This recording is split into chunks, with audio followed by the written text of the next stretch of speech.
Hey, what's going on, everybody? Good morning. Happy Tuesday, Butter Smooth, y'all, right here. How the heck are y'all? I'm Huck, your host here at the Morning Mug. Every Tuesday morning, show number 180, y'all. We're creeping up to 200. It's incredible. How do I look? How do I sound? Let's take a listen to my mug. Not too shabby. But yeah, man, it's going to be another fun show. I want to thank you guys for doing such a good job with the this versus that. I think that was a success last week. I dropped I subclipped some of those on the channel just to see how they would do. And of course, Batman versus Superman killed it. I put up Arnold versus Sly yesterday. Haven't checked out the numbers on it yet, but it was doing pretty good. So those work as nice little subclips too. And thanks to you guys, you get some original content on the spot here that everybody gets, that you get before everybody else does. And then we share it with the rest of the folk who may have missed the show. So cheers to y'all. Got the old iced tea ready to go this morning. What y'all got? What's your drink? What's your snack? It's gonna be another humdinger, y'all. So if Bob is awake and knows the drill, you know the deal. You gotta hang on. You have to grab a drink right here, grab a snack. Oh my goodness, because it is time. Let's do it. For the Morning Mug, let's go.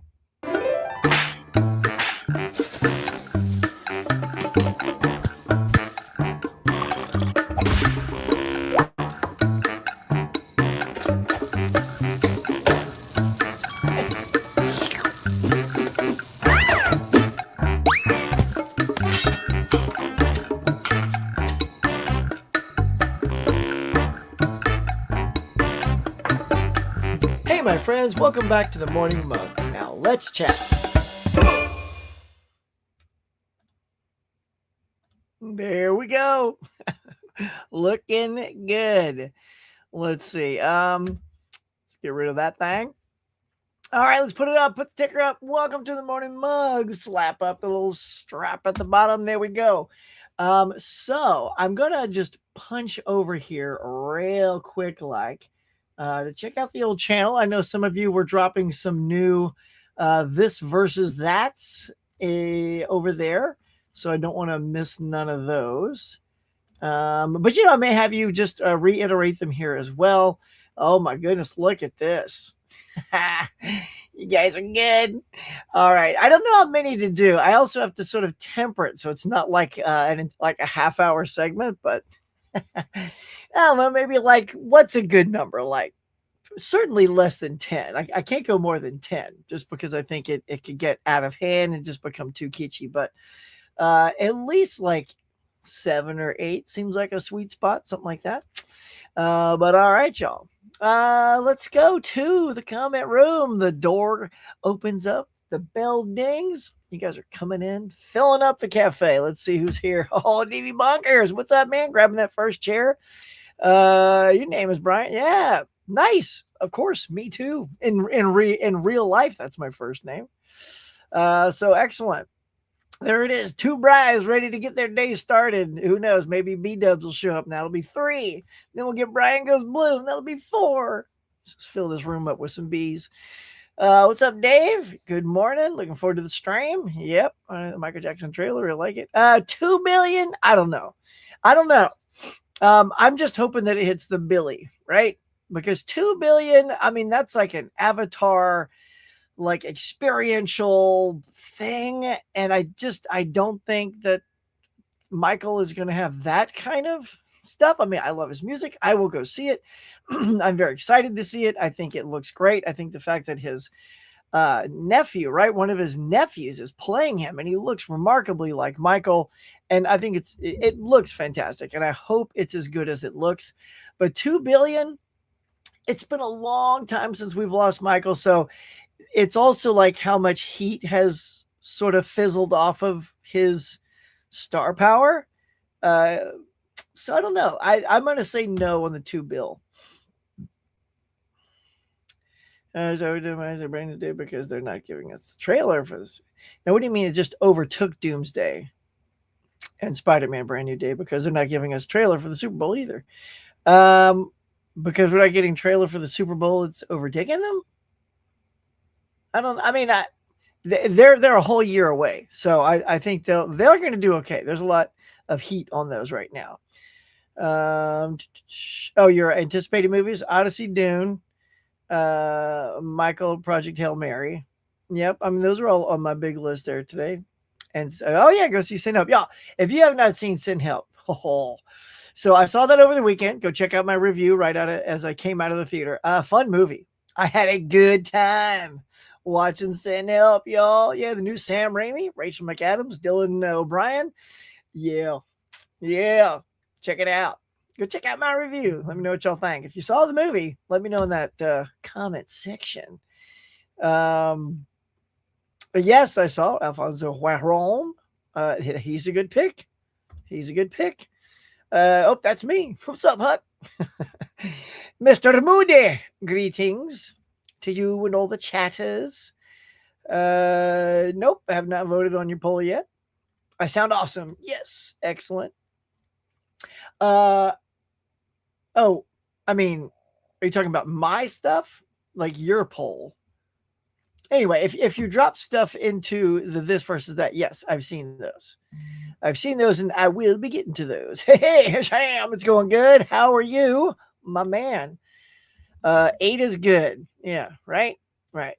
Good morning, darlings. Oh, yeah. Good morning, darling. Huck. Oh, yes. Always a pleasure, Miss Cooper. Oh, and the KB is here too. Good morning, sir. Got some legends in here. Fantastic. At a national sales meeting. Thank you, bud. Appreciate that. Catch the replay. Leave a like. Yes, please leave a like. Always helps the channel out. And a sales, that just sounds so impressive. I don't do anything as cool as that. Our meetings are basically, via Zoom, and we just talk about who we're going to edit in the day and if we have good diversity and characters for the show we're working on. Yeah, but good morning. Yeah, Slow's back. I know. R.I.P. Catherine O'Hara. I'll see you every Christmas. Yes. I instantly put a thing up on in my community tab. I loved her so much. She was just such a great talent. She makes me laugh so hard. I was a fan of hers back in the Second City SCTV days. And of course, Kevin's mom, and then Beetlejuice. My God, she is so good in Beetlejuice. She's really good in the second one too. I think she has even more to do in the second one. Once her star power kept climbing, I think Burton just like, how can I make her part enormous in part 2? She's got some great lines too. I love how there's the one guy that's supposed to be like Winona's like betrothed, and he's just yammering on, and she just totally tunes him out when he finishes talking. It's all in the look. She just looks, she goes, "What?" And then they cut away from her. It was brilliant. Just only she can take the word, "What?" Like, who are you, kind of thing. Like there was so much in that one word. I was rolling when she delivered that line. So good. Craig, good morning. Kelly, hello. I know you guys are taking the 52-week thing, by the way, so I appreciate everybody who's participating in that. Let me know. Give me a shout out if you're I know the ones, I know like AKB Dave and a bunch of you, but let me know if you're participating and if you've watched some good ones in the month of January. We did a recap show just over the weekend, man, on Saturday, recapping all the great movies that we saw. Had a nice stacked panel of great friends, and we just shared all the movies that we enjoyed during the first. Oh, well, somewhat enjoyed. Some of us picked some that did not do the trick for us, but that's part of the charm. You take a swing and they're not all gonna land, but there you go. But yeah, so it's been a fun journey to do this 52-week thing, and we're going to talk about the 52-week challenge today. Of course, I'll tell you my movie and what I thought of it. We'll go over box office and all this good stuff. Now, first thing, let's see. I think I usually spin things in a different direction. I think I'm going to go backwards. I was saving this, but I think I'm going to front load it today. Bob, if you will, the special story that we're going to talk about today is my favorite director, Mr. Steven Spielberg, has got himself an EGOT, y'all. So I was a bit taken aback. I didn't know he was in the running for it, but here we go. Boom, let's pop it up. Slap me on the other side, Bob, if you would. There we go. So look at this. So here's our 22nd Of course, this is all Google info, so if anything's wrong, whatever. But there it is. He's the 22nd EGOT winner, which is an artist who has won all of these awards: an EGOT, a Grammy, an Oscar, and a Tony. And there's not a ton, as you can see. He's number 22, and I'm going to break it down for you and tell you what it is he's won these awards for. So in the Emmy category, he won the Emmy for producing great shows like Band of Brothers, Magnificent Show, The Pacific, and even Animaniacs, right? I love that he's also got a producing award because, that was a terrific animated show, and animation gets love too. Those get awards, and by cracky, he snagged some. So he has quite a few Emmys, I would say. And the Grammy is the one he just got, y'all. He got it for producing a piece called Music by John Williams. I cannot wait to see what that is, because I know I want to pick it up. I'm a big John Williams fan, and if this is a compilation of his lifetime of work, I think it's going to be a magnificent piece. John Williams is basically the soundtrack of my life. All of the films that he has participated with Steven Spielberg have just been legendary for me. They've just, most all of his movies strike a chord for me. There's very few that come in underwhelming personally. But there you go. Snagged the Grammy, which sealed the EGOT. Of course, his Oscars, he has a few of those actually. For Schindler's List as director and producer, so he picked up 2 for that. And of course, Saving Private Ryan, where he should also have 2 awards. But, Shakespeare in Love purchased their award quite well, I will say. It was sort of fair and square. I mean, they used the system to get their best picture, but most people still talk about Private Ryan. I don't hear many people. I did like Shakespeare in Love, though. I'm not bashing it. I just think as far as best pictures go, I think Saving Private Ryan should have had that nailed down. We also have his Tony Award. Now that's the one I thought Spielberg most likely wouldn't be connected to, but he produced a play called A Strange Loop. I just sort of dug these up last night. I'm not sure what that is about. I've never heard of A Strange Loop, but he produced the play, and by God, it got him a Tony. So, Spielberg just loves to make things, and find his creative outlet. And I guess stage is something that interested him for this particular thing.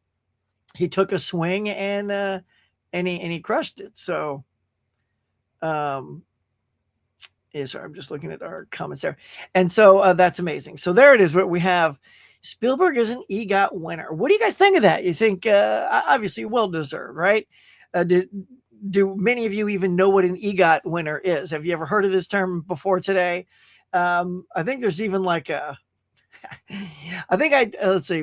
If you also get the SAG award, would that be an EGOTS or maybe a SEGOT? Of course, he would never win the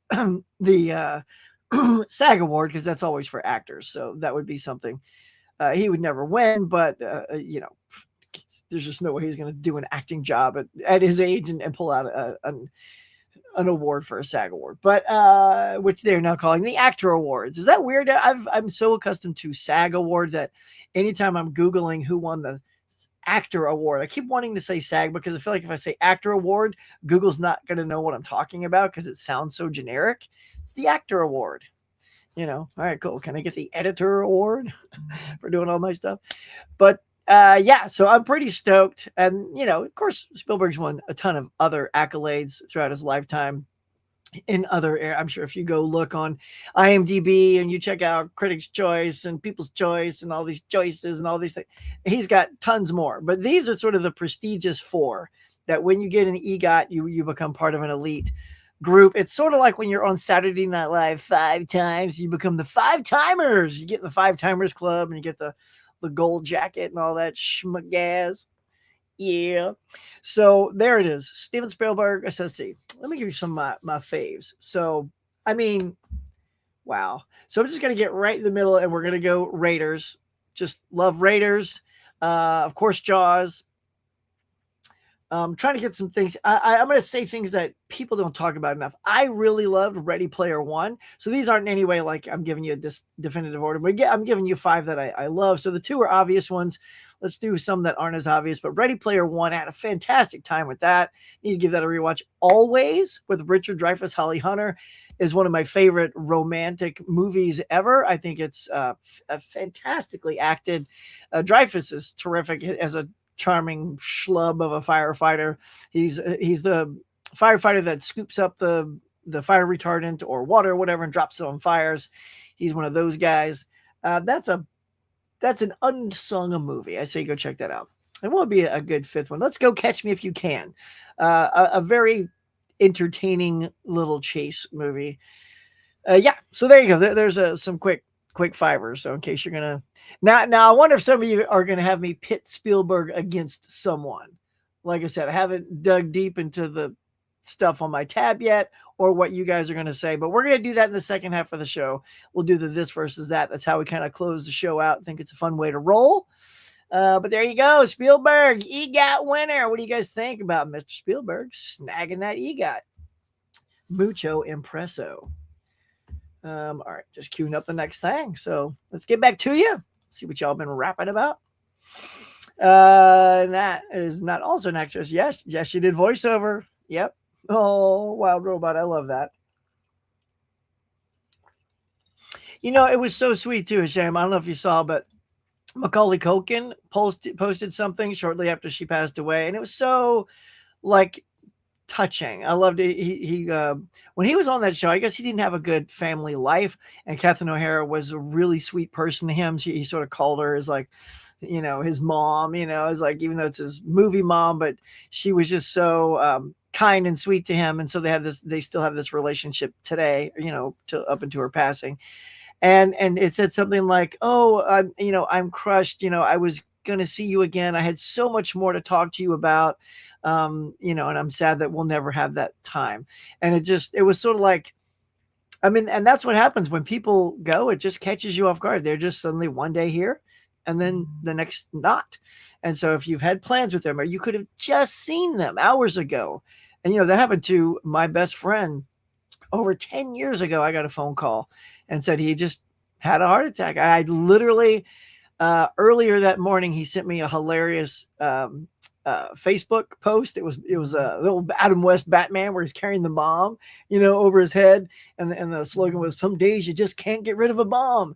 I laughed so hard because I just love the old Batman TV show. Put a smile on my face. 2 hours later, I get the call he had passed away. So I always have reverence for that photo, that moment, that line. Just when I see that.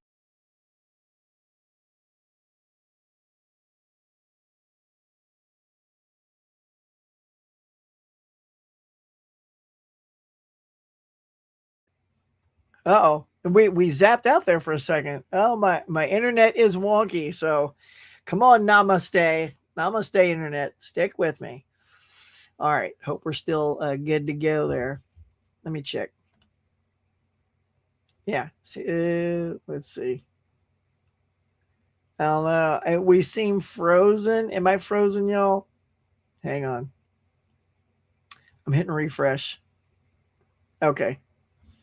Sorry, when you're all by yourself, you troubleshoot by yourself. Okay. Seems okay. Sorry about that, y'all. If I'm frozen on your end, start peppering me with comments. Let me know. I like Shakespeare, but I definitely think forever. Yeah. Where is everyone? I don't know how many we got in here. 10? Usually we got like 20 people in here. You're right. Uh-oh. People leaving the show. They're bailing on us, Dave. Not a good sign. Huckster brings the heat each morning.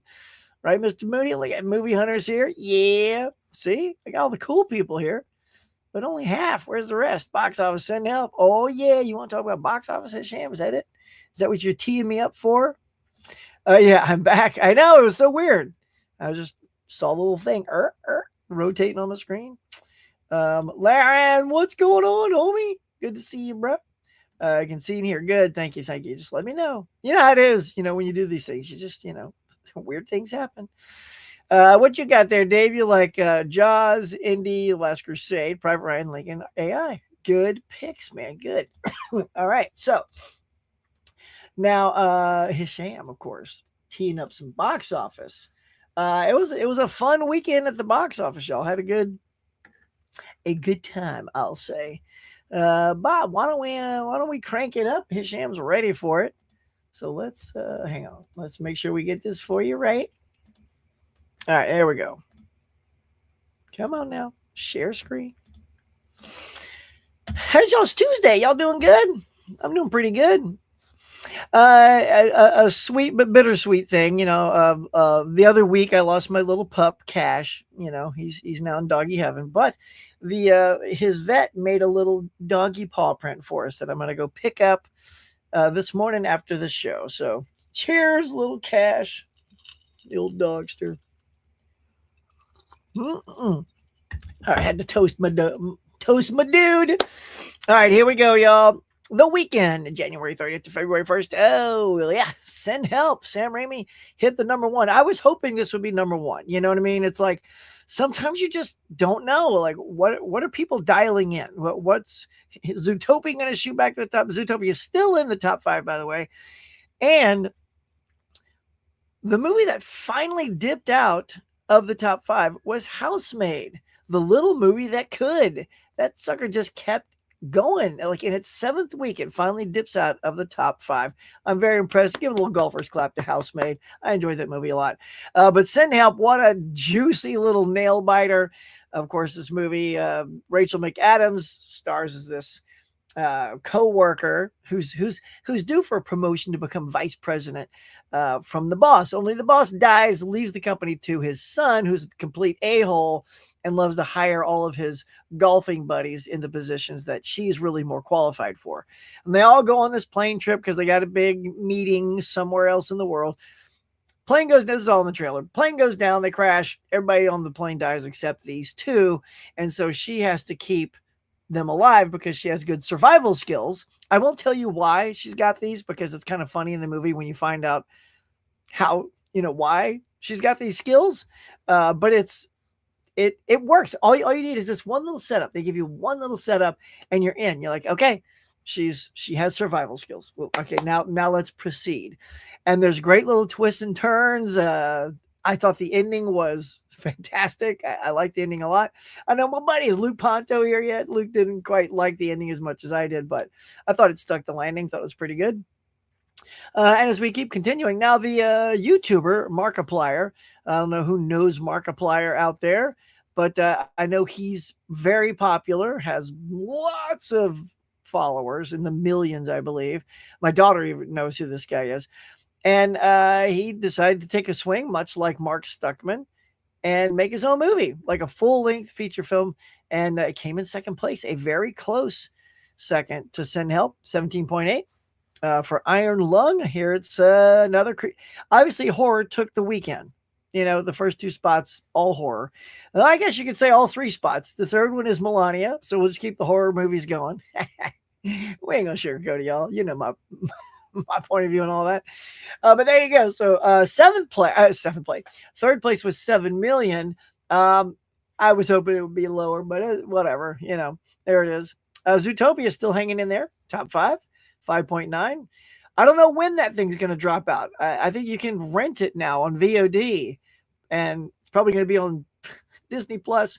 I feel like Disney has their own window that they just randomly set. Like, what happened to the whole 50? What was it like supposed to be? Well, I guess if it's 45 days, they're still in that window, but I think they're going to milk that thing right up to the day, man, before they drop it on their channel. Because look at it, it's still in the top 5. I mean, that thing just won't slow down. Let's take a gander, shall we? So, Zootopia 2, which, oh, by the way, didn't even drop. It went up 11.8%. It went up, whereas Avatar went down the exact same amount. It went down 11.8. Still in that top 5 at 386 mil. But look, Zootopia has got 409 mil. So Zootopia is kind of blowing Avatar out the water. Where are we at? 1.7 billion. So I don't think we're going to quite hit the 2 bill on that, but man, did it give it a good run for that. So 1.7, where did Avatar get? 1.4. So yeah, even worldwide, Zootopia is kind of smoking the old blue people there. I wonder if that means we're not going to get more, because I know Cameron said if we don't get a certain amount of money, and he didn't lay down what that was. He says then I think we're done, and any loose ends, there's maybe 1 or 2 tiny loose ends. He said he'll wrap those up in a book. But if this isn't the number he was hoping for, I mean, after all, it came in under Zootopia. Maybe now we're done. And you know what? I'll be honest. I kind of hope we're done. Like, I enjoy Avatar. I think they are an experiential thing to witness in the cinema. I think they're what going to movies is all about. They're fantastic. But I want Cameron to make new stuff now. I want to see his voice imprinted on something new, whatever that is.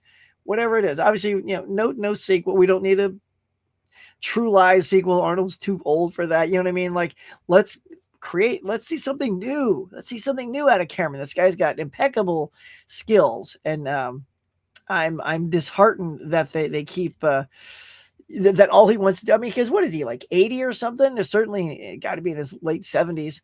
That the rest of his life would just be doing Avatar movies. If that's what he wants, that's cool. But I think Cameron's got something juicy or stewing inside that we could all benefit from. But there it is. So that is your top 5. So I will try to get out and see Iron Lung. I have no desire to see Melania. I have a feeling she will drop like a brick next week. Easily be out of the top 5 because you got these coming out. Here we go. Next week we got a new Dracula movie. Luc Besson, who I love from The Professional, Fifth Element. He's hit and miss sometimes, but and why do we need another Dracula? I don't really know. But I'm excited to kind of see his take, just because. And I like how it's even called Bram Stoker's Dracula. I know, like Coppola used the exact same title, Bram Stoker's Dracula. Like, it's not teeing it up as something different. Like, you know, when Coppola imprinted the Bram Stoker's Dracula, it was trying to say maybe this is going to be a little bit different than all the Draculas we've had before. And then, of course, we've had just countless Draculas in between, and now we're getting another Bram Stoker's Dracula. You got The Strangers Chapter 3. Both Chapters 1 and 2 have underwhelmed audiences, making horrific money at the box office. The first one was, I don't even think it cracked the 20s, 20 mil. Then the second one was half that. And then I don't think anybody can. And then I think in this one, they ruined the whole mystique of who the strangers are, because you're not supposed to know. Honestly, I've heard such bad things. I haven't seen any of these movies. If you've seen The Strangers 1 and 2, you guys got to let me know what you think. I have no desire to see these because I hear they're just so bad, and I'd rather see other things. And then there's this interesting movie called Ada that is getting a wide release. Like, of these 3, I think it's the only one getting a wide. I think the others are just sort of limited. Let me double check that. Yeah, Ada's the only one getting wide, but Dracula and Strangers is a limited release. So they're not even going to be full on heavily stocked into the theater. So there you go. That's what's coming out, y'all. That's what's there. What you smelling? What you going to do? So my thing is, so of these coming out, I doubt I'm even going to get Ada, even though it's wide release, in my theater. I seriously doubt it. Strangers 3, I didn't even see the first 2. Pass. Dracula, I'll probably see. I'm still behind because when my little doggy, when he passed away, I didn't see any movies that weekend. That was a bummer of a weekend. So I've missed out on Mercy and some other things that may have come out that weekend. So I may try to catch up before those are long gone. But I don't know. What you guys feeling this weekend? Are we feeling Dracula? You guys ready for some Dracula? I don't know. All right, Bob, we're good. And put a pin in that. Whoo, Nelly. All right, y'all. Let's keep this train chugging. See what you guys are up to. Moody, everybody's getting excited. Everybody's here. You're good, not frozen anymore. Thank you. Maybe they're busy to work. Yep. Oh, Nikki's here. Yeah. Good morning. I love all the queens that have come in here. You, Caprice. Let's go. Do we got a little KB3 in here? Don't see one yet. Let's see. Did you see the post? Pedro Pascal put out for Catherine O'Hara. They worked together in the last season of 2 of it. Oh, okay. I have not seen that. No. Yeah, I'm trying waking up. Get that coffee, man. You always have that coffee. Oh, thanks, buddy. Yep, I know. He's a good little dude. Oh, thank you guys. Thank you. Oh, still Dave there. Thank you, Dave. Let's see. Speaking about Raimi, how's it like watching my favorite superhero of all time, Spider-Man, the trilogy on the big screen? Oh, dude, look. Hisham, when that first Spidey came, I'm telling you, you could feel the electricity just it like flowing through the nerd community, the comic book community. Here comes Raimi, a very stylized director, and it looked, you could tell you were in for a treat, man. From that first trailer, the teaser trailer, by the way, which is now banned because Spider-Man captures in his web a helicopter in between the two towers. And so you see the two towers, a teaser poster had a close-up of Spider-Man's face, and in the reflection of his lenses, you could see the two towers in his lens. And then that became a very hard to get poster. I'm trying to think if I have that. I know I have an original Spider-Man poster, but I hope I still have that. I was selling off posters for a while. I have a huge poster collection. That one may have been bought. Sometimes you're not thinking right, y'all. Sometimes you're just thinking, oh, let these go. And then all of a sudden you have a horrific regret for letting cool stuff like that go. But I just loved it. I thought Tobey Maguire was a perfect Peter Parker / Spider-Man. Cast was great. Kirsten Dunst, just adorable. Yeah, I thought it was terrific. Of course, the second one everyone says is even better with Doc Ock, which I would concur. I think Doc is a better villain. I also didn't quite jive with the Green Goblin's appearance in the first movie. I thought it was just all green. Like there was no diversity of color on that thing at all. Like, we all know that in the comics it's like purple and green, which of course he also looks more like a demon, right? With the face and the mask. And this was more of just like a mechanical head. You could see his teeth through the mouth. It was kind of weird. So yeah, so it was fine, but I still think that design of the Green Goblin is flawed. However, when you get to the second one and you got Doc Ock, they crush that design. I mean, those tentacles were wicked, man. They were fantastic. So love that a lot. And, I have some small affection for the third. Everyone just trashes the third. I think for me, the best part about the third, I mean, yeah, it's not by any means close to the first two, but I love Sandman. I think Thomas Hayden Church literally looks like you took that character out of the comics and you put him on the screen. Absolutely perfectly cast. Now, when you get into Venom and the Hobgoblin and all that other stuff, I just kind of wish it was all about Sandman. Like that would have been just fine for me as having Sandman, maybe one other, but I feel like they have to keep upping, the villain count in these movies. And sometimes that's what makes it muddy. But overall, I thought the trilogy was fun. Raimi did a great job. Would have been nice for him to get a fourth one to bow out on. Who knows? Maybe. What with the success of Spider-Man No Way Home, getting our Tobey and Andrew. Maybe, who knows if it's still in the cards or not, because I'm pretty sure we're going to get Tobey in Doomsday. I think we're getting Tobey in Doomsday. I don't know how it's going to happen. Maybe he'll start the movie off. Maybe they'll kill him. Oh, maybe it'd be a wicked little opening, wouldn't it? Cinematography, story. Yeah, there it is. I talked about all that. You. Greg says 150 Westminster Dog Show is it second at 4 o'clock Fox Pacific time. Oh, there's a dog show? That's funny. Did you hear that has the lowest rating? Yeah. Well, I mean, I just reported that it was number 3. So, oh, you mean like on Rotten Tomatoes? Well, instead of asking, just tell us what it was. What was the Rotten Tomato rating? I'd love to know. I mean, there were people going to see it this weekend, though. I asked my theater guy, because I think we're in an area that's fairly Trump heavy. So I'm not shocked that people were going to see that. The dog agility competition. Yeah, man, I love watching them. And of course, if you ever seen Best in Show, oh, that movie's great. See, now I need to see that again. I did watch, whenever somebody that I love and respect passes away, me and my wife always watch something to honor them. And so that night we watched 4 episodes of Schitt's Creek, and she was so good. And what we try to do is watch. We like Googled which ones were the most popular. Like, what was her favorite one? What did she win the Emmy for? What, boom, boom, boom. And so we found 4 that, one she liked. Yeah. And they were all super good. You pre-ordered Steelbook too? All right. Mm-hmm. Cool. Titanic actors in something new. Yeah, right? Titanic actors in something new. Let's get them in something new.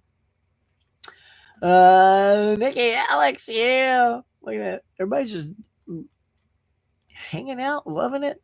It goes to Hiroshima. Avatar movies. Okay. Only got 7 likes. Oh my gosh, y'all. I'm crushed. Hopefully, this was put up a while ago and we're actually flowing and going. Ugh, it's gonna be the worst day of likes ever. Come on now. You guys got it. You got it in you. Adrian James is here. Come on, we got friends from across the pond. You gotta love that. Godzilla -1 is coming. -0. That's cool. I'm looking forward to that, Craig. Are you? You a big Godzilla fan? Mm-hmm. Let's see. Send help. Yeah, go see that. Hello and thanks. Hey, Stacy. What movie? I mean, I don't know. I don't know what she should make next. She can make whatever she wants. She's a delightful actress.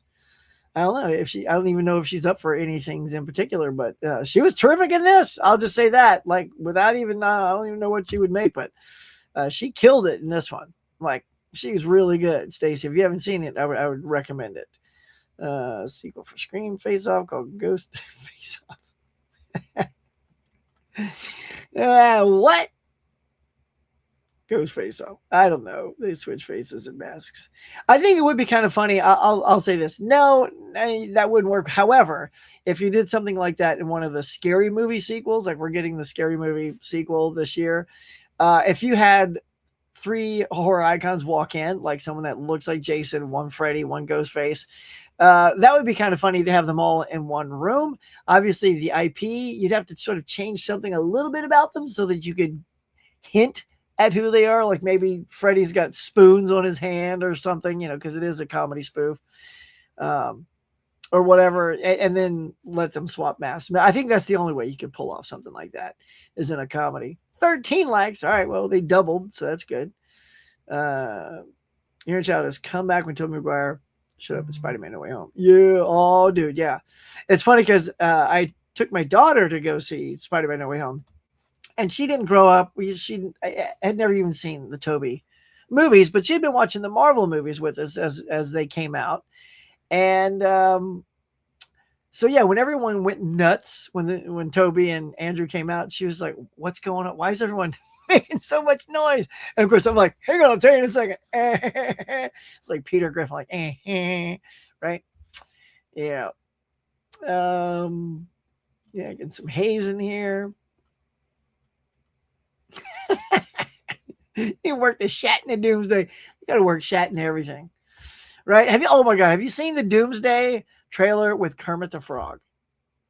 Y'all, you got to go see this. So somebody did a trailer, and it's the same music, that, and then that low key note keeps lingering, and then you just see the shadow of Kermit, how he walks, the bobbing up and down, clears frame, and then the back of his head comes into frame, and then it just fades out. It says, just like it says, Captain America will return in Avengers Doomsday.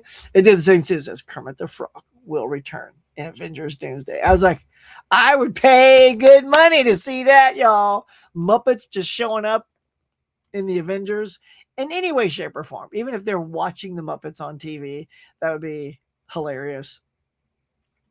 Hilarious, man. Hey, Tony's here. Tony, look, Tony, you may have been waiting for you, bro, so I could cue something up. That's right. I may have brought something back to the old, home front. You'll see in just a second if you're still here. Yeah, Luke is here, dude. So the Luke man was in the show on Saturday. Luke, such a pleasure having you on the show. It's so weird. It just feels like we've done stuff together. But there it is. I mean, you'll definitely be on again. That was fun. It was just a good crowd, good energy, good positive mojo for the whole thing. He was on the 52-week movie challenge recap for January. We had some awesome picks, man. It was good. And yeah, we both saw Send Help over this weekend. Dug it. So good. So what do you think, Luke, so far? Primate and Send Help the two best? Or do you put Iron Lung up there? Because I want to say you liked that one a lot. I haven't seen Iron Lung yet, so I can't weigh in on that. What does it say? It says The Two Towers was deleted this movie. Like, I didn't know what you mean by that, mate. What do you mean Two Towers was deleted? I didn't know what you mean. On IMDb, it was like a 1-star rating and a half-star rating. Oh, for Melania. As it should be. 16 likes. Let's go. You tell a movie hunter. Come on, man. Oh, you ready for some this versus that? All right, we'll get there. We like to end it with that. Morning, folks. Oh, yeah. Hoss McPizza, you're here. I know you got a lot of stuff in the community tab for this versus that, so we're definitely going to do some of those.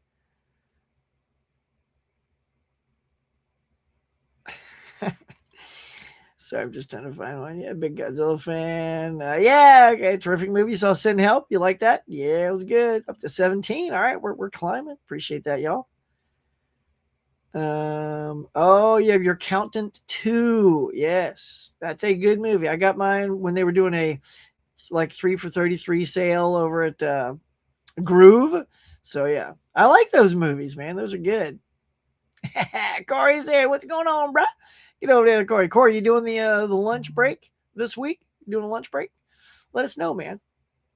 If he is, y'all, get over there to Wilkie, man. Check it out. Go to Luke Ponto's thing. Check out all of his movie reviews. We got a good community here, man. Check out Dave's stuff too, man. He's always doing some recaps and stuff of stuff he bought. He's got a new video out where he just showed off all of his collections from the last few months. Let's see. Saying Haber getting some haze in. No, I didn't hear what Ian McKellen leaked about Doomsday, and I won't ask. I don't want to know. The Bone Temple. There you go. And Send Help are the two best of the year's movie. Primate. So it's a good 3-pack right there. Yeah, I did like Bone Temple too. The more I sat on that, dude, it's like I know it, but that was a solid movie. That was a good. I just had to get into the tracksuit killers. It was such a departure.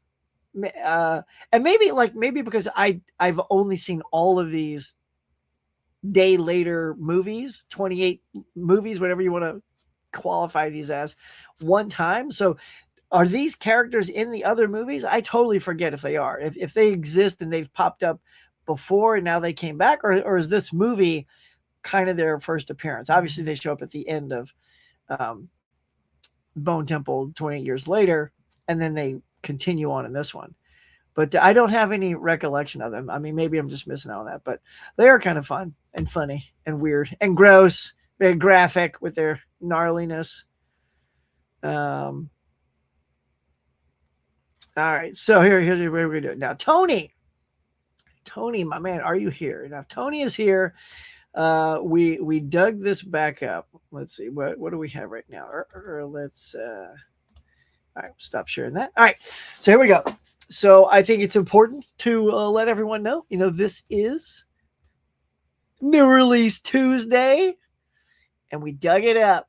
Here we go. Adrian James and everybody else that loves it. Take it away, Bob. What's Sue gonna get? What's Sue gonna get? Hey! What's Sue gonna get? And these guys too. Now the SPIELBERG crew. Tell him, Sue. What's Sue gonna get? What's Sue gonna get? I don't know, but hey! What's Sue gonna get? There we go. So we brought it back. We dug it out of the archives, y'all. We don't know. It's Sue and the SPIELBERG crew and you. Again, we got to make a new song for the year that includes all of us. It's Sue, SPIELBERG crew and you. I've been working on that. But I dug that up just to sort of, a little throwback to the days of yore. Found that on an old drive. But there you go. Sue, Steelbook Crew, here is what is out this week. It's not a stacked week though. I'll just say that. It is okay. We have, which one do we do? This one here. Here we go. So starting off, you get a little Friday the 13th part 2 on 4K. I'm pretty sure we've had that before. Maybe it was on Steelbook. I don't know. I get lost. I feel like everything just keeps coming out over and over. But I do have an Osgood Perkins movie called Keeper. I've never seen that. Osgood I don't know. He hasn't been a winter chicken dinner for me yet. I do like his style, sort of, but his stuff isn't landing for me. 310 to Yuma. This is the original, of course, on Criterion. Coming out on 4K. Exorcismo. There's that. So many Exorcist movies. You got your mom, pa, kettle. Is the audience for this even still alive? That's what I say about ma and pa kettle. I don't think my parents watch that. They're not even around anymore. So I don't know who's going to buy that. Let's see. Last Foxtrot in Burbank from 1973. That's what you got. Kino's Journey. Okay, so here's the Friday the 13th 4K from Arrow. I guess this is a re-release because I have this already. Like, did I pick the wrong year? Let me just see. No, it's 2026. It feels like the wrong year. Like some of these things just seem like a repeat. But, always going to re-release something, I guess. Tin Rillington Place. You got your animation there. Now, here's an interesting collection. It's a Full Moon's Noir collection. But look, let's just show you. You got to see the close-up of this thing. Because this is what Full Moon considers noir. Look at that, y'all. What? Like this big dude, bug eyes, big old head dude. That's the hilarious title, Head of the Family. I guess it's just a head. And then you get the Hideous Noir, where I don't know what that is. Big old crunchy creature standing next to a E.T. ripoff. And I don't know, but there it is. That's how Full Moon gives you noir, y'all. And quite frankly, I think that looks hilarious. That's why I put it on my thing for the intro. What else? Another anime. Oh, Forbidden Game of Love. Yeah, put that on your cart. And Garden of Love, a lot of love movies. Oh, it's just love because it's Valentine's. So we got all these love movies out. Oh, but those who hate love have hate. I hate my body. There's no love in that. Should be I love my body. See, I pick it up if it's I love my body, but I don't need no hate. The Power of Darkness with people holding, fluorescent light tubes. And the 50 Shades of Grey 3-movie 4K collection. And like that, we're already done talking about the new releases. I don't know, gang. Any of these pop out for you. And they don't even say Steelbooks next to any of these. So I don't know. For my horror fans out there, maybe Friday the 13th Part 2, if that is indeed an actual new 4K. Like I said, I don't pretend to know everything. I just show you. I'm just here to show you what's out there. And I do have that new Friday the 13th from 2009, which, by the way, I liked quite a bit. I don't know what y'all's take on that was, but I thought it was good. Like this Jason was like, and look, a lot of people don't like that he thought out traps and that he was thinking how to like playfully kill these people. Like we've had 13 of these already. And it's all the same sort of spontaneous kills or whatever. I didn't mind something a little different, a little new. The fact that he hung somebody over a tree in a sleeping bag over a fire, so he's basically slow roasting them. I mean, like, it's kind of a weird, twisted sense of humor in this one. And he's got a lair. I mean, you got to check this out. Jason has a lair. And I kind of dug that. I kind of dug that Jason has a lair. But there it is. That's the bounty of titles that are coming out today. Anything standing out for you guys? Not so much for me. For me, this is pretty much a bust week. Well, unless I get out there and snag that mom pod kettle on Blu-ray at that. So it's like, oh, we've been clamoring for a Blu-ray of mom pod kettle. I can think of TV shows I loved growing up. I would prefer on Blu-ray before that. like, anyway, you guys get what I'm saying? Like, where's the audience for Mom Pa Kettle? Anyway, I don't know. Let's see. Where did I leave off? Let's try here, maybe. He said he blew up New Jersey, and then after he was like, whoops. Okay. Oh, yeah. Dude, that is so funny. Adrian, I didn't even look down. I literally, see, we're like this today. I found it. I dug it up just for you, man. Look at there. I come on. Somehow we should get 10 more likes just based on that. Just seeing Sue's pretty face pop up, all the Steelbook crews. Just love those guys. They just get out there and they do the work.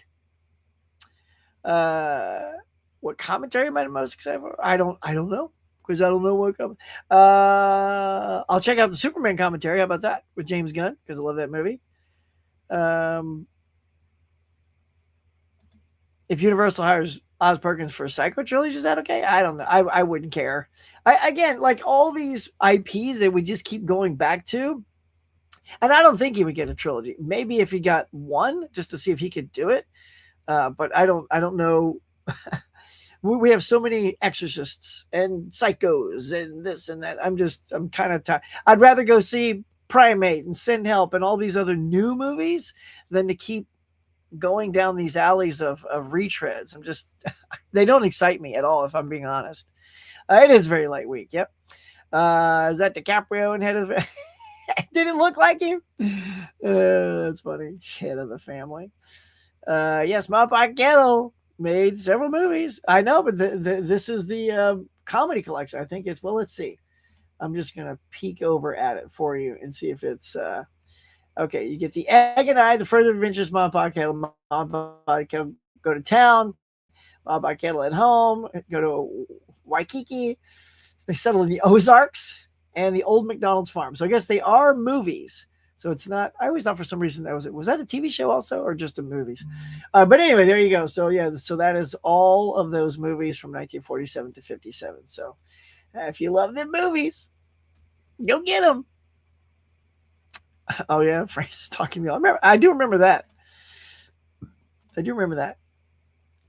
Stu's given me 3 weeks off. There isn't any Steelbooks coming out. Nope. Does that bum you out? Like you have all this time off and you can't go get any Steelbooks? Movie Hunter, you bumming?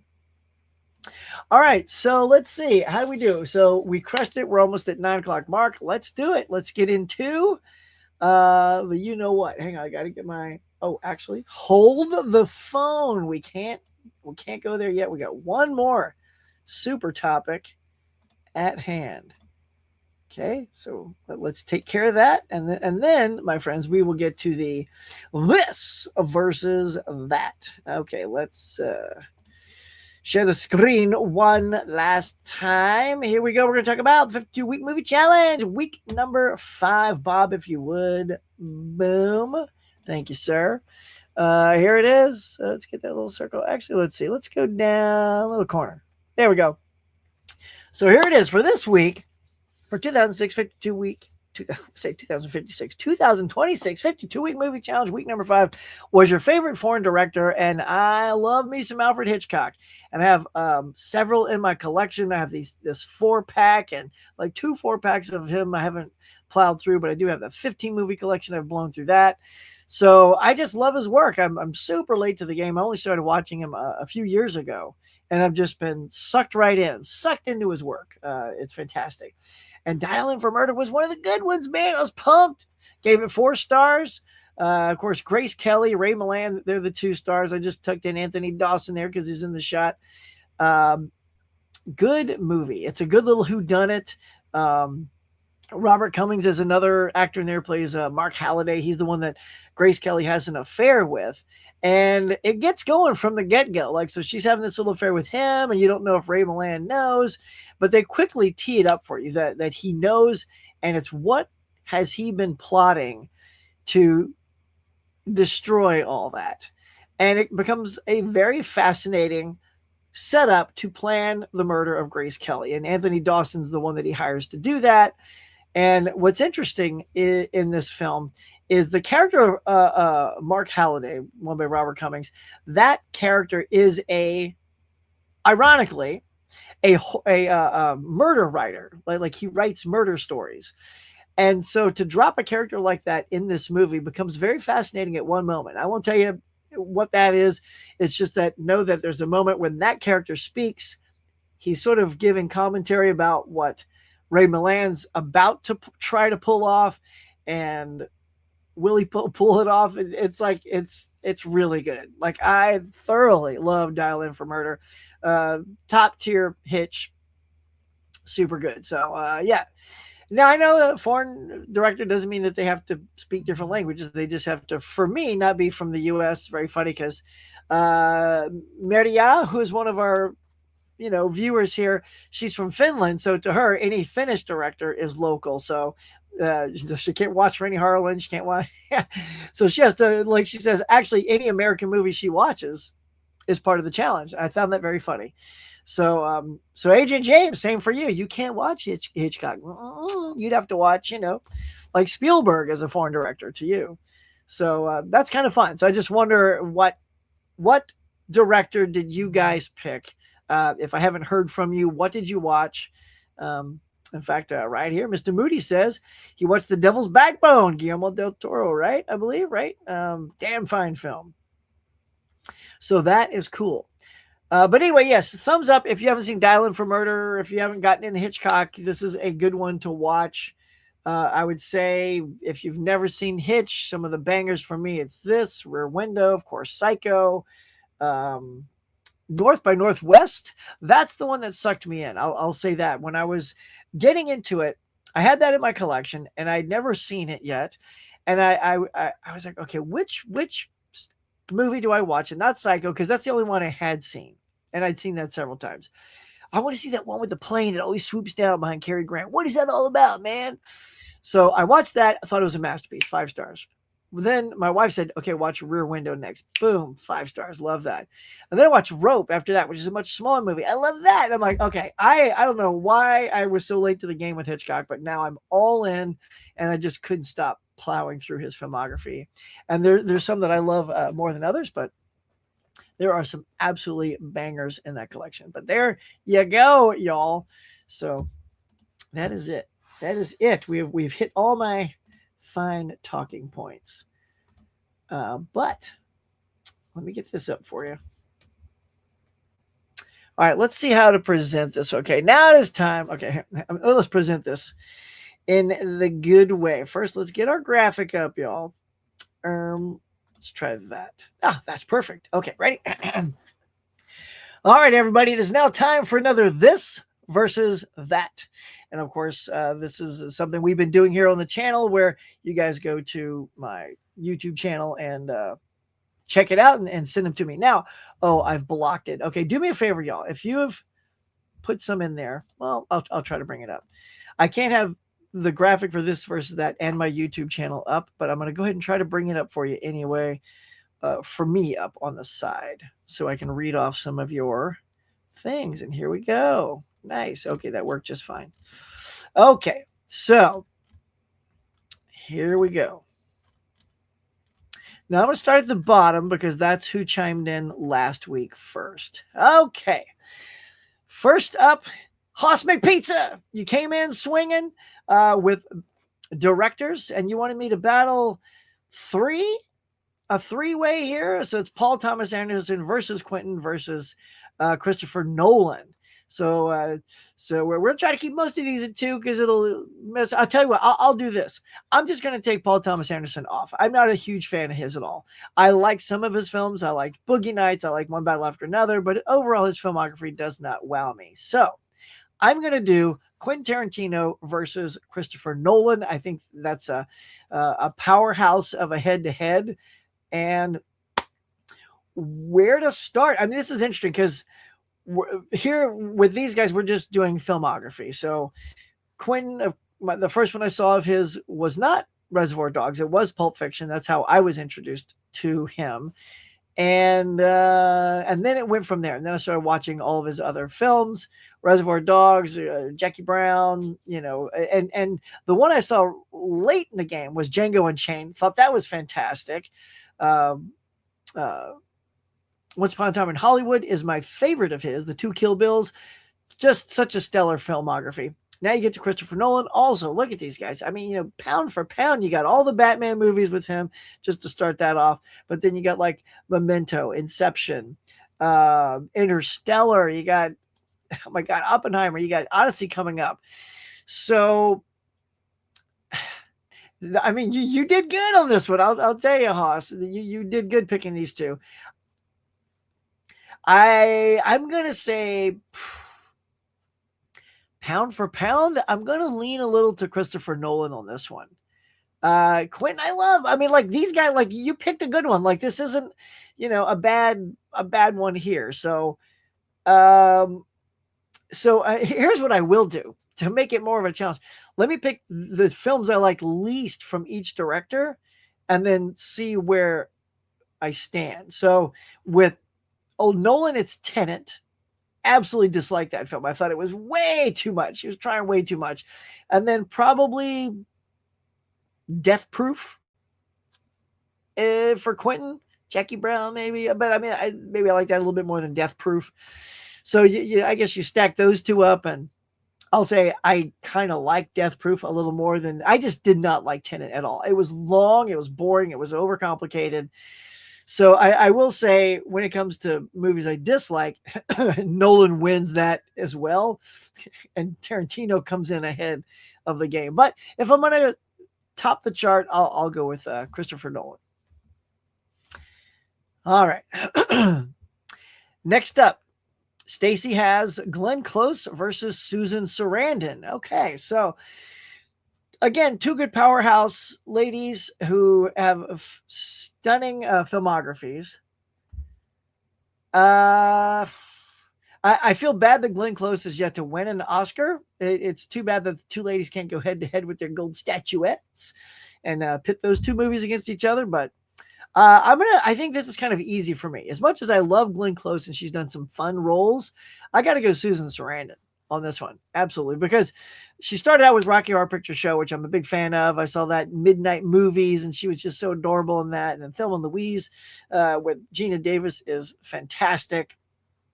Bull Durham. I mean, just her filmography. I just enjoy her roles a little bit more than Glenn. So yeah, I'm gonna go in with my gut. I'm gonna pick Susan Sarandon over Glenn Close. Okay.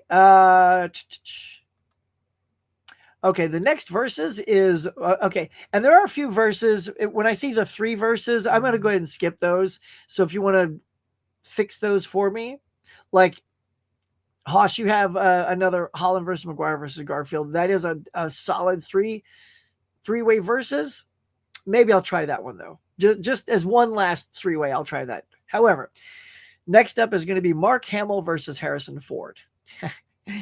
Okay, so here's the deal. Now, if you'd have said Luke Skywalker versus Han Solo, I was a Luke kid growing up. I liked the starry-eyed young kid who, wanted to make a difference. And I would have picked Luke Skywalker, personally. Now, when it comes to Hamill versus Ford, I am a huge Harrison Ford fan. He is probably my favorite actor of all time. His filmography spans the decades, and he has just turned in so many stellar roles that I've enjoyed.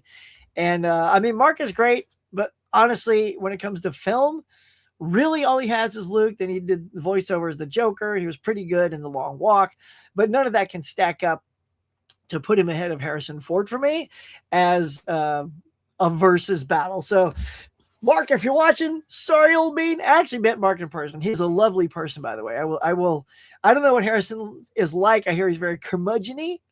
But Mark, I would have to say probably in real life gets the nod because I've met him and he's a super sweet guy. But actor-wise, I'll just go actor-wise is what we're talking about. I'm going to pick Harrison Ford. All right. Okay, so all right, I'll take a crack at this one, Oz. So next up is a three-way battle of Tom Holland versus Tobey Maguire versus Andrew Garfield, clearly as Spider-Man is what we're going for here. This is tough. This is a tough one. You guys do good coming up with things that aren't just slam dunks. But Holland has the better movies. I'll say that. I think Holland's got the bigger spectacles, like in a row. Like all of his movies are consistently really good, but you've also got that Marvel brand behind it that the other ones didn't quite have because that wasn't in place yet. And plus Sony was, Spider-Man was sold off to Sony. It wasn't really under the umbrella until there was a little snafu at the old Sony camp. And then they were able to borrow and share the character of Spider-Man. So I'm gonna take Holland off the list for now, just because of that. I'm gonna go to the OG boys who brought the character to us first, and pit Maguire versus Garfield. And I'm gonna say, as far as the character goes, I think they each possessed something that the character of Peter Parker was really which is really particular to that character. And I will say that Garfield was written as the intellect better than Tobey. Like Tobey was the smart kid in school, good academics.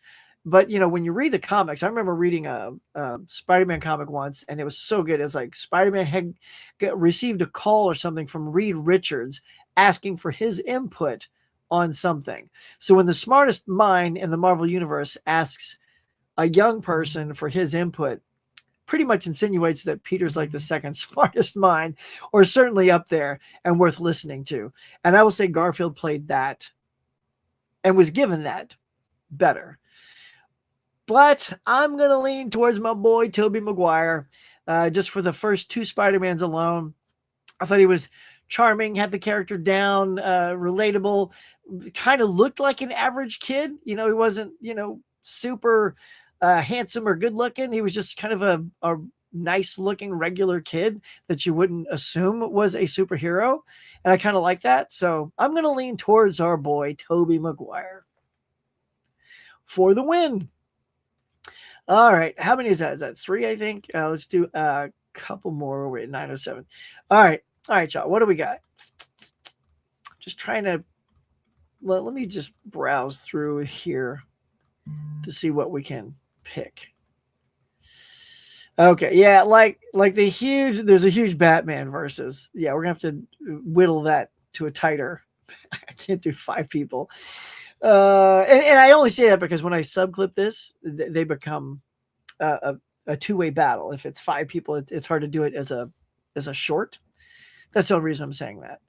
All right, Cameron versus Spielberg, but their movies are head to head, and I guess you're teeing it up for me. Okay, so this next one is James Cameron versus Steven Spielberg, and the movies have been given to me by Haas McPizza to go head to head, and we have Aliens versus E.T., Jaws versus Terminator, and Jurassic Park versus Terminator 2. Oh, yeah, you might as well toss in there Raiders versus True Lies, right? If you're going to pick the bangers there, Wow.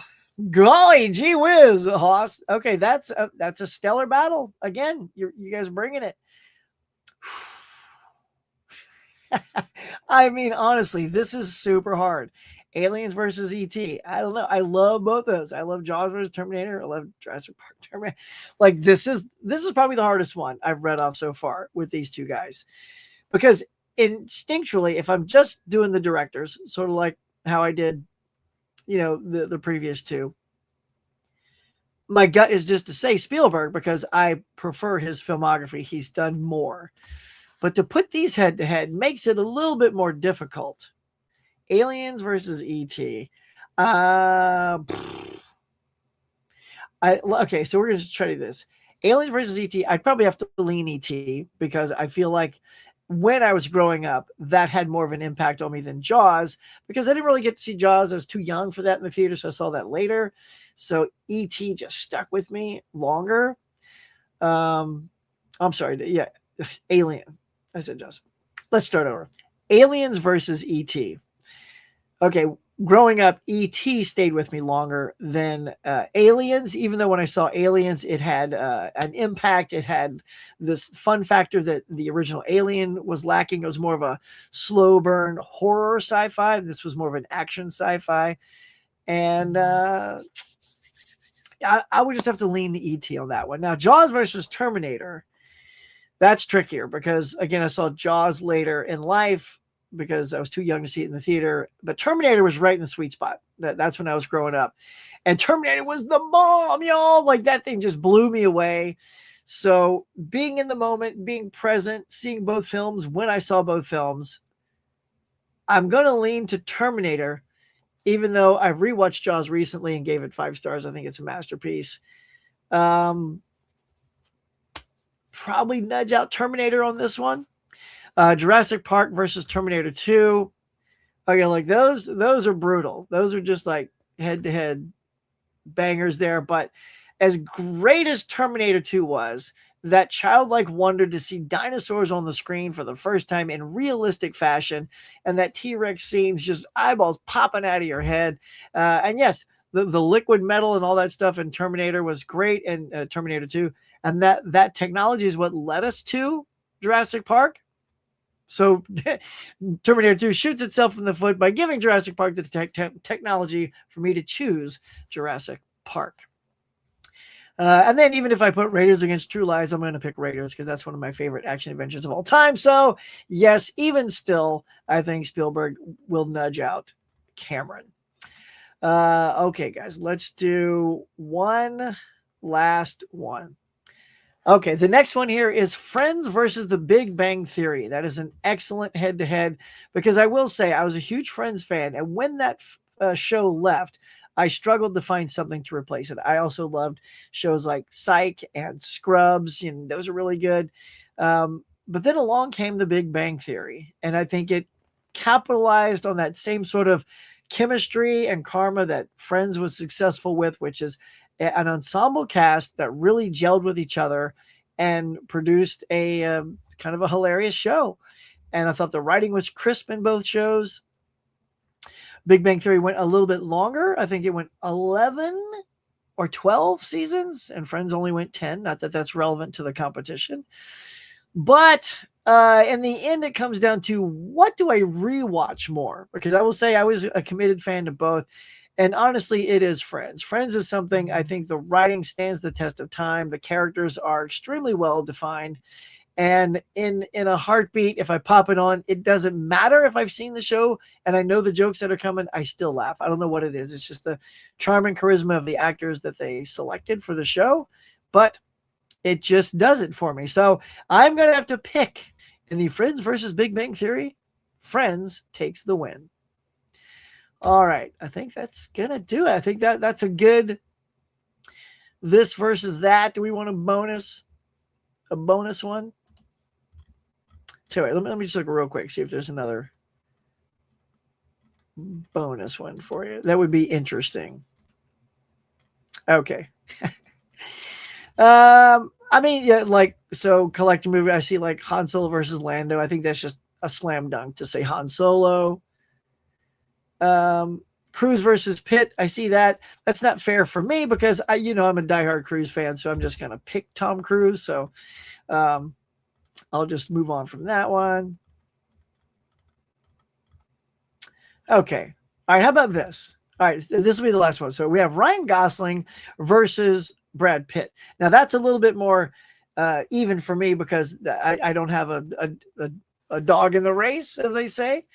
All right. So Gosling versus Pitt. Wow. All right. So you have sort of the newer heartthrob in Gosling, and Pitt was sort of Gosling for a while, but he's still Pitt. That's the thing. Pitt's still there doing his Pitt stuff. As recently as with F1, which I really, really loved. So, gosh, you just have to check out the filmography, I guess, of each of these cats. And while I love Gosling a lot, he's got sort of the gamut. He does have one thing I haven't really seen from Brad Pitt is comedy.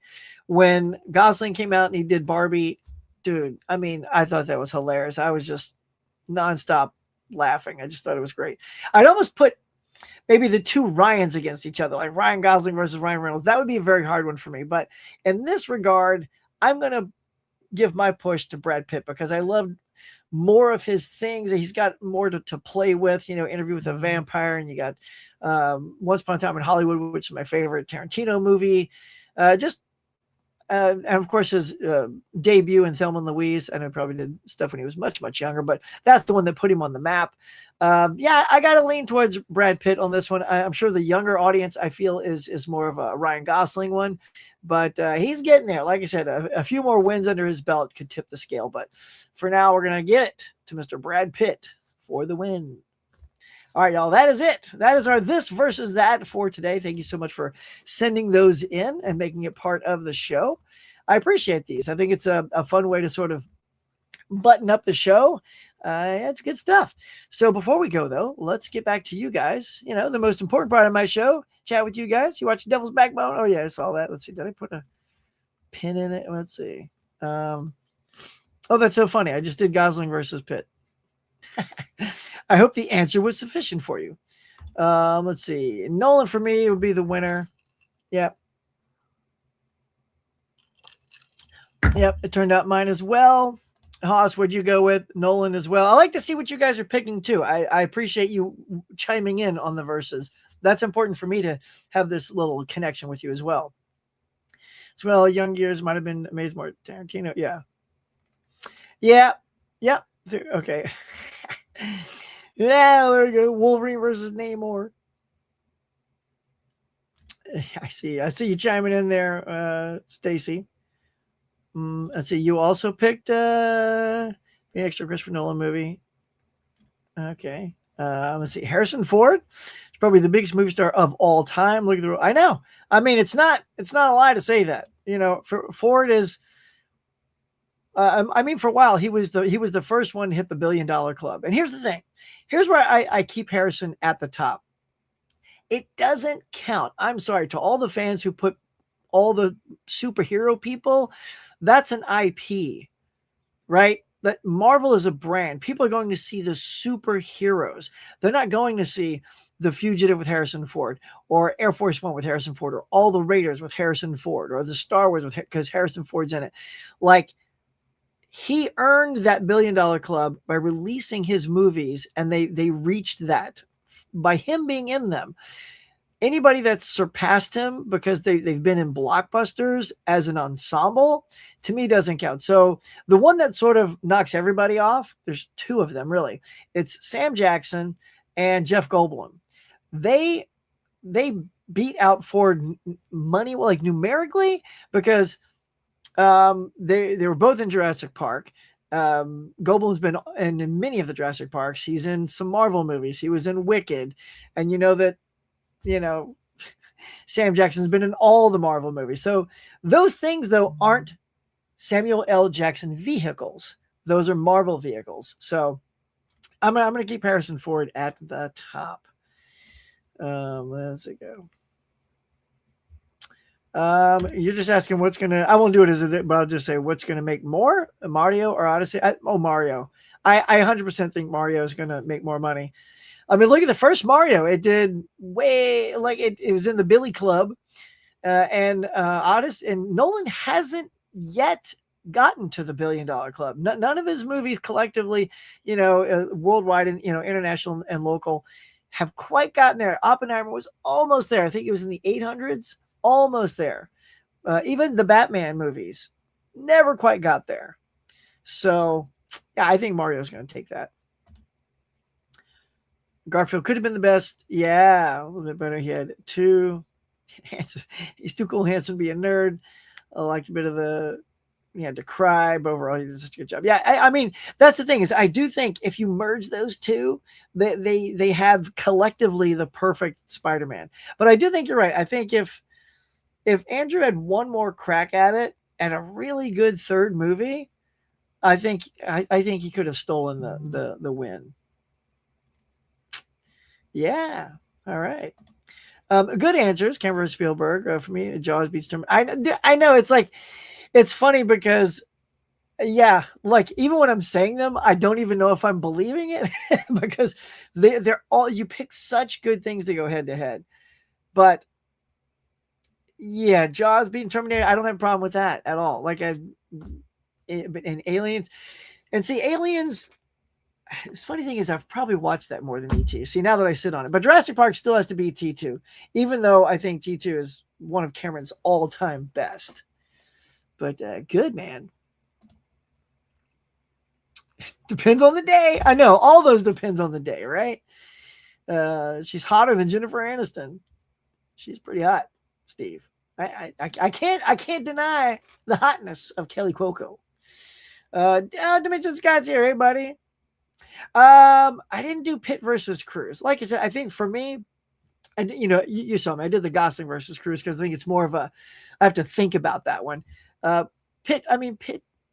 Cruz literally has done more films that I've enjoyed. I'm just a super huge Tom Cruise fan, like across the board.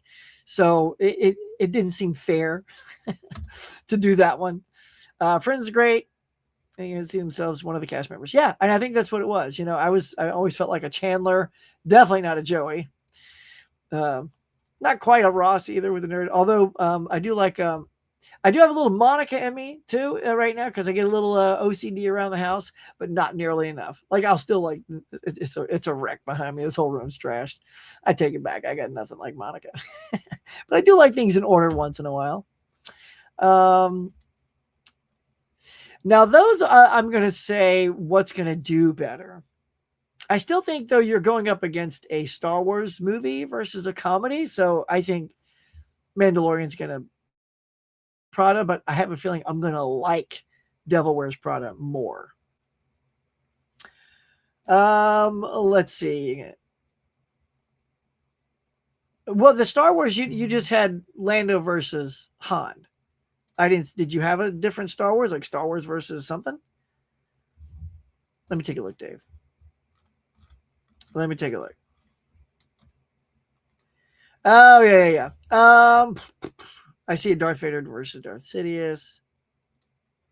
Yeah, I'll have to get to that. Like I said, I don't want to inundate this with too many, but yeah, let's save some Star Wars. Thanks for bringing that up. For next week, we'll lean into some good Star Wars ones. So if you got some good Star Wars stuff, like I said, we did I sort of breezed past Lando versus Han because I think that's just too easy. But give me some good, even one against the other. All right, it's almost 9:30, guys. We're gonna wrap this up. Gotta find celebrate my birthday. Oh yeah. What you gonna do, man? 5 years on YouTube. You and I are close to it. I'm rolling into my 6th year. Just had my anniversary. Holland, greetings, old chum. Greetings, Hollander. Always a pleasure. Nick is excited. Everyone's loving it. Hey, Mom. Love it. Let's see. All right, let's see if you guys got any quick questions out the door. Spider-Man 3, maybe Spider-Man 2. Yeah. I mean, like I said, I'm one of the, everyone talks down about, but I like Spider-Man 3. I'll be the one that says that out loud. Not enough people do. And for me, mostly it's because of Sandman. Anyway, we're kind of past this versus that now, but I'm just looking to see.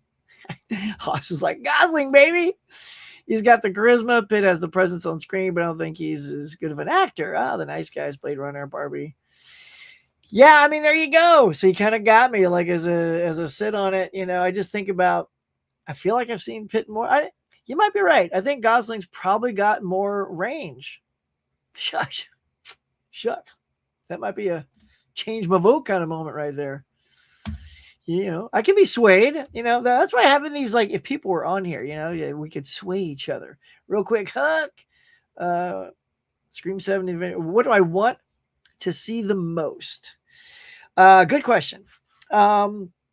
So what do I want to see in Scream? I just want to see a good movie. I want to see when all these characters come back. You got Sidney Prescott, of course, you got Gale Weathers, and supposedly Matthew Lillard. What is his presence? Look, it is already February. It comes out this month, and they haven't started rebranding or really pushing marketing for this new movie. That's what scares me the most. I've seen the trailer. I like it. I don't want to see anymore, honestly. I don't want to know too much.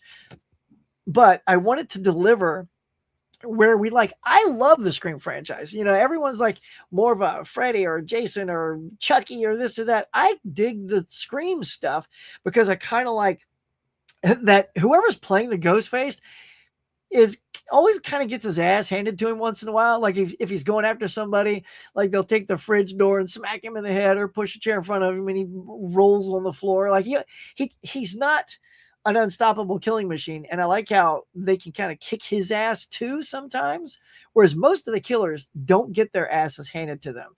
And I hope they never stop doing that. Like I like when Ghostface sort of slips up once in a while. And then the humor that's in it as well. I appreciate all that. So as long as they don't lose track of those elements, I'll be happy. And Avengers Doomsday, look, Marvel's got a lot riding on this and way too many characters. I mean, let's be honest. We have so many characters that some are going to get left in the dust. So I just want a good connective story why Dr. Doom looks like Robert Downey Jr., though I don't think we're going to get that. Are people going to look at him and think he looks like Iron Man? Or do they just see him as an older guy? You know what I mean? Like, I don't know if the cast will get to see his face. We don't know. Is he always going to have the Dr. Doom armor when he's around them? So maybe it's not relevant. Maybe they don't see his face until Secret Wars. We don't know. We haven't seen it. So yeah, I just want the story to make sense and to just kick ass.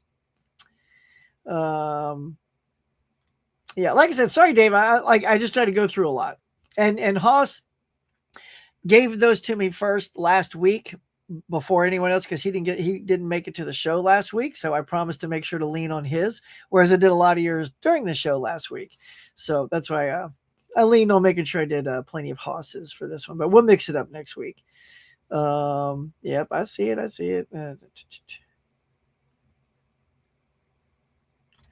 All right. Yeah. Wow. You guys are turning in so much stuff. Sorry. I'm just sort of, let me take that off real quick.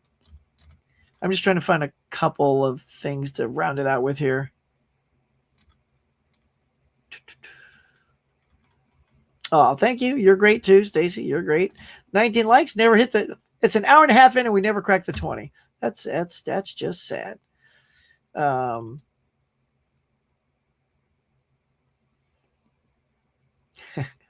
Yeah, I could do Pitt versus Cruz. See, that's where I think I need a female perspective on the show with me. I gotta have somebody else. I gotta have somebody in the Pitt camp to go head to head with me. Because I'm just gonna lean into my Cruz camp and take you down. You said did Dark Knight Rise get over the Billy Club? There you go. Let's see. Dark Knight Rises. Let's see how much it took in. Ooh, it just cracked it. You're right. 1.08 billion. So yeah, it just cranked it. And again, that is a Batman movie. That's the culmination of the 3 movies getting to that. But yeah, outside of that, he hasn't quite gotten there. So it'll be curious.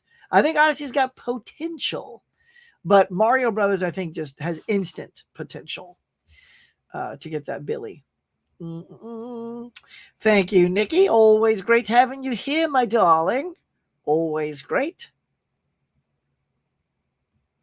Can any other villain take the crown over Darth Vader? That's going to be something to ponder because I'm sure there are villains that can, but I think he's just about as iconic as a villain gets. I mean, you could put the first Terminator, but then he became good, so it lessens that a little bit. But there you go. Anyway, so how's it going? I don't know. Has to be the greatest villain. I mean, I think you're right. I think he is the greatest villain of all time. He's certainly got to be the most iconic. I remember seeing an AFI thing. They were doing the 100 greatest villains of all time, and people that were up there was like Anthony Perkins from Psycho, and Vader came in second behind Anthony Hopkins from Silence of the Lambs. I don't know about that. I mean, Hannibal Lecter's good. But better than Vader? I don't know. I say no. where the bad guy wins. I mean, he always keeps coming back, so he kind of keeps winning. But anyway, you guys are great. All right. Yeah, I think we're just gonna call it. Yeah, we'll just call it there, y'all. Yeah, we're at an hour and a half. Thank you so much. I think we did it. You guys are great. Thanks for all the questions. I see some, popping in there. Maybe we'll tackle some of these next week. But man, this was fun. Like you said, thanks for the this versus that. I think it's a lot of fun to play with you guys and kick around who might win. And you guys chiming in also helps.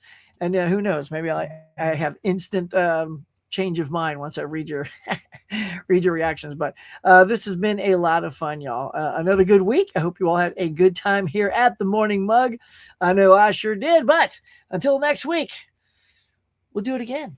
See you there. And Bob, if you would. To all my cafe members for their support. And if you'd like to be a cafe member to help support the channel, please consider hitting that join button now.